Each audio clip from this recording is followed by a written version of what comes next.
నమస్తే, నేను ప్రశాంత్. గుడివాడ గన్నవరంలో ప్రస్తుతం వైసీపీ పార్టీ పరిస్థితి ఎలా ఉంది?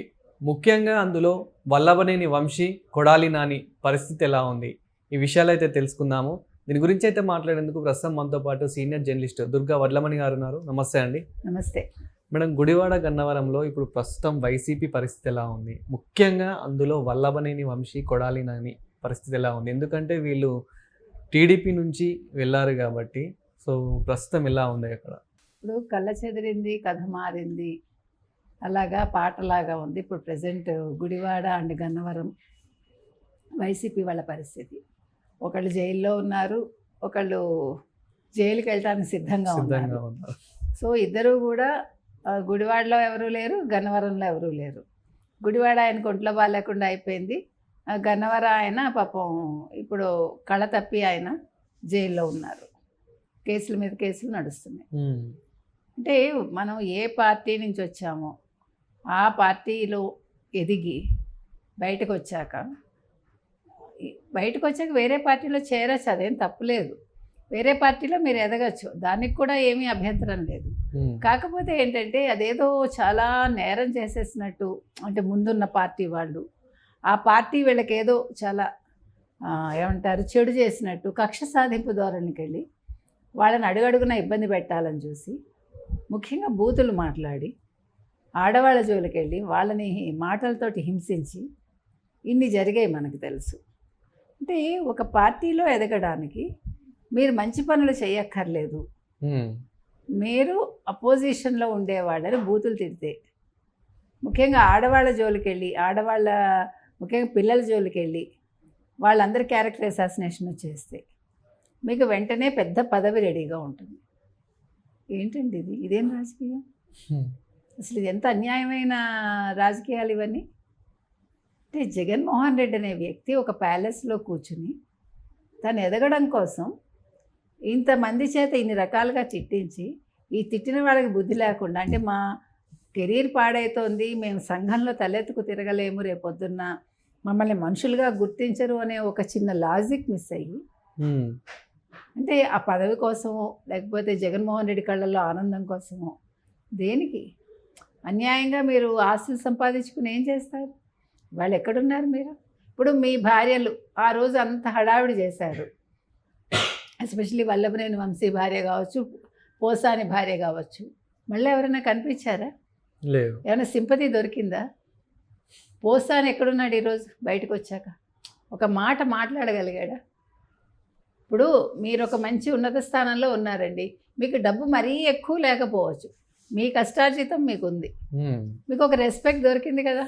పోసాని అంటే ఒక మంచి నటుడు, ఒక మంచి రచయిత, ఒక మంచి డైరెక్టర్, ఒక మంచి ప్రొడ్యూసరు, మంచి మాటకారి, అన్నీ తెచ్చుకున్నారు కదా అతను.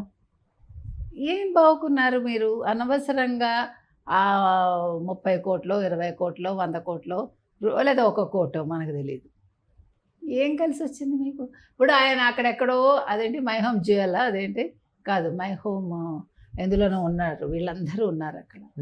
20 కోట్లు పెట్టి మీరు ఆ ఫ్లాట్ కొనేసుకున్నారు. ఆ ఫ్లాట్లో కూర్చుంటే ఏమొచ్చింది? కలిసి వచ్చింది 20 కోట్ల ఫ్లాట్లో మీకు మీరు 20 క్షణాలు మనశ్శాంతిగా ఉన్నారా? ఇప్పుడు కూడా మనకి డబ్బు వచ్చే కొద్దీ అహంకారం పెరుగుతుంది, మనకి ఆందోళన ఎక్కువవుతుంది. అంటే సక్రమంగా సంపాదించకపోతే, అక్రమంగా సంపాదిస్తే అది మనకి ఎప్పుడూ కూడా మనకి అనర్థదాయకం అంటారు. అట్లనే అయింది. ఇప్పుడు మీరు అన్నట్లు ఇంకా అతను నటుడు కాబట్టి ఎందులో ఒక దాంట్లో కనిపించాలి. సో అలాంటిది ఇప్పుడు ఎలాంటి సోషల్ ఇండస్ట్రీలో కూడా అతనికి ఒక మంచి పేరు లేకుండా పోయిందిగా. అవును. అంటే మీరు మామూలుగా తిట్టుంటే, ఇప్పుడు రాజకీయాలు చేయండి అబ్బా, రాజకీయాలు మాట్లాడి రాజకీయంగా మీరు ఏదైనా ఈ చంద్రబాబు నాయుడు ఏం చేయలేదు, ఇది అన్యాయం చేసి, అట్లాంటివి ఎవడు పట్టించుకోడు. అడగండి, గట్టిగా ప్రశ్నించండి, ప్రశ్నించాలి ప్రతిపక్షం అంటే, అది తప్పు లేదు. మంచిగా మీరు అడిగేది కూడా ఒక పద్ధతిగా అడిగితే అది ప్రజలు దాన్ని హర్షిస్తారు. ఈ రకంగా మాట్లాడితే ఇప్పుడు మీరు ఎక్కడికి వెళ్ళలేరుగా, ఎవడు పట్టించుకోడు.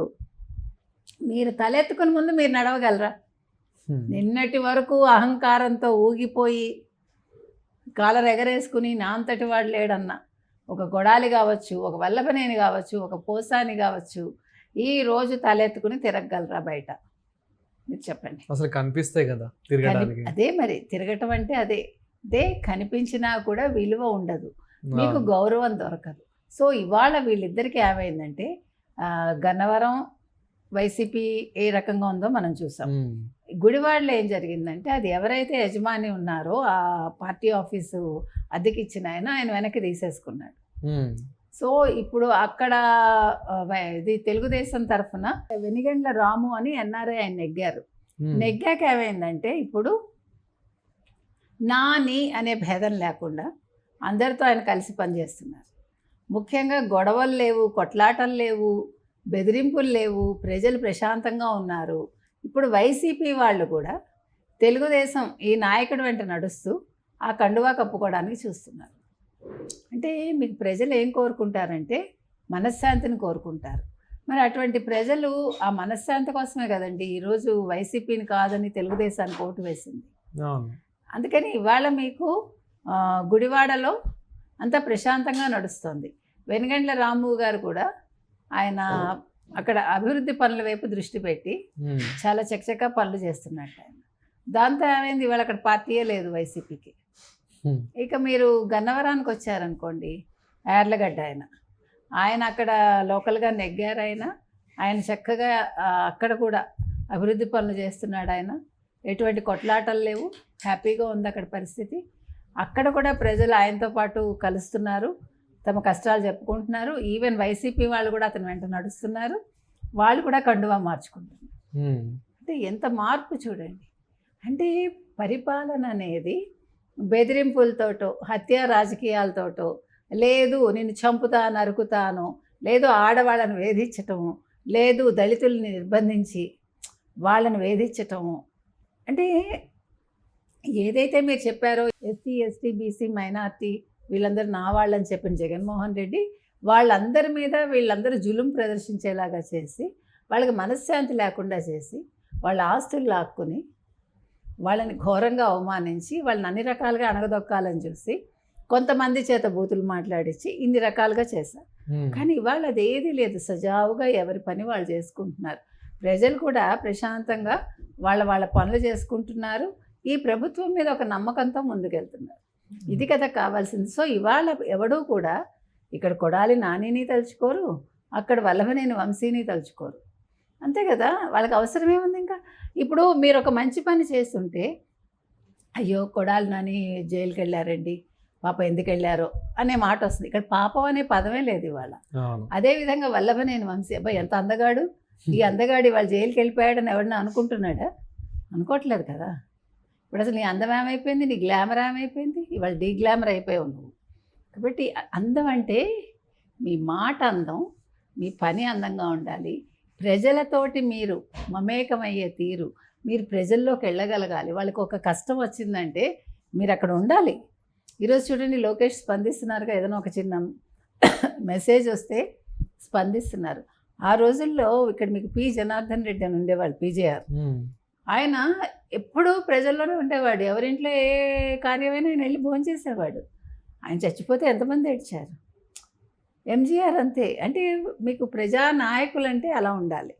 అంతేగాని వీడున్నాడా చచ్చాడా అని పట్టించుకోకుండా అమ్మయ్య వీడు లేడు ఇవాళ, మన నియోజకవర్గం బాగుంది, లేకపోతే మన ఊరు బాగుంది అనుకునే స్థాయికి ప్రజలు వచ్చారండి. అదేవిధంగా టీడీపీ నాయకులు అక్కడ ఎవరైతే ఉన్నారో వాళ్ళు కూడా చాలా చక్కగా పనిచేస్తున్నారు. సో వైసీపీకి మళ్ళా ఇంకా పార్టీ జెండా అక్కడ రెపరెపలాడుతుందా అంటే చెప్పడం చాలా కష్టం. Thank you madam.